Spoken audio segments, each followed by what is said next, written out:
Hello, welcome to OJ Studios. Please enjoy this week's chapter of Punishment 2, Return of Amanda,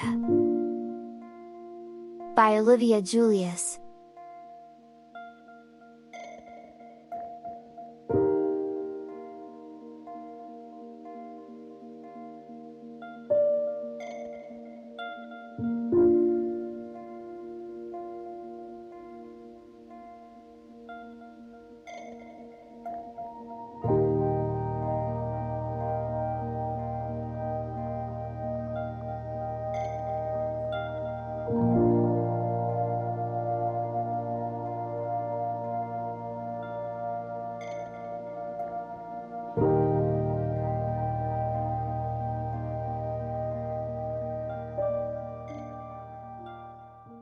The sun wasn't even up when Dad knocked on my bedroom door, waking me up.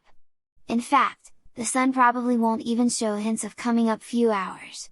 We must leave early if we want to get to Brittany's house by early morning. Last night both Brittany and I had texted back and forth on the phone, but she still wouldn't give me any hints on what we will be doing the hours before her party. All I knew is that Mom and Dad will drop me off and I won't see them again until tomorrow, and both Brittany and I go with them to Aunt Georgia's house. I got out of my bed and walked over to my dresser where the outfit that I was to wear today was lying. Last night Mom and I looked over the clothes that Gracie let me borrow and she picked out an outfit for both today and tomorrow. These were the only 2 days that I was going to be Amanda. For the rest of the trip I will be once again Adam, no matter how much Brittany begs me to remain as Amanda. I didn't even want to wear girls' clothes on the drive to Missouri, but Mom told me that I had to. I am just glad that Mom and Dad won't make me wear girls' clothes for the rest of the trip. Even though Mom tried to convince me to wear a dress or a skirt to the party, I stood firm that I wanted to wear pants or shorts. I didn't want to wear anything too girly. Last year I was the most girly girl in Aunt Georgia's small town. This year I want to be an unassuming tomboy, that way I don't stand out. Of course, when I told Mom this, it didn't help that I was still wearing the same dress that I had left Gracie's house with.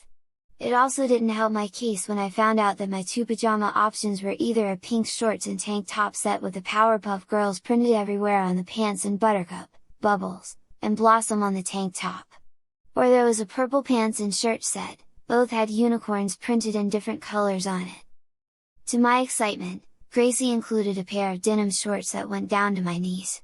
If I ignored the fact that there were little rips in the jeans legs that were shaped like hearts and stars, I could pretend to myself that these were just my normal jeans. The only weird thing about them was they were also form-fitting just like all the shorts both girls and women wear. To my dismay, Gracie didn't pack any t-shirts for me to wear. Just like last year, almost everything she let me borrow was beyond girly. So now I was stuck wearing a light blue and light purple striped shirt that had small cap sleeves. This, to my dismay, was the most tomboyish shirt that I could find. I took off the Powerpuff Girls pajamas and put them in the laundry basket. One thing is for sure, I never want to be seen wearing Powerpuff Girls pajamas for the rest of my life. I went to my dresser drawer and opened the top drawer and looked at my panties. This was one of the only times I was glad to have them. I pulled out a pink pair and put them on. It is odd, this whole year I have been telling myself to pretend that the panties that I was putting on were boys' underwear. Now I had to remind myself that these were in fact girls. Once they were on, I started to get dressed the rest of the way. Once I was dressed, I looked in the mirror, satisfied with how I looked. I started to do a little bit of posing in the mirror. I knew I looked like a girl, but now I wanted to make sure I got the actions down like a girl. Or in simpler terms, I reenacted some of the stuff some of the girls in my class did. Amanda! I could hear my mom yell as she climbed the stairs to my room. I stopped what I was doing and watched as the door in my room opened. Amanda, are you? Oh good, you're dressed and ready! Mom said. She put a Pop-Tart in my hand. She looked me over and then instructed me to sit down in my desk chair facing away from her. I did as I was told and Mom grabbed my hair from the left side of my head and started to braid it. What are you doing? I asked. I wanted to get away from her, but I knew if I did Mom wouldn't let go of my hair. I'm putting your hair up in braids. Why? I asked. Without thinking I jerked my head away from Mom and forgot that she still had my hair in her hands. I felt the hairs on my head pull and I yelped a little. Would you sit down? Mom warned. I obediently sat back in my desk chair. Last year your hair was still too short to braid, so this year I'm doing it. Besides, I think you will look adorable and with pigtails. No, it won't, I said in protest, but Mom just continued. Trust me, Amanda, you will look so adorable wearing these. But Mom, people will see and make fun of me, I retorted. They will see a little girl wearing a little girl hairstyle, she retorted. No one will notice.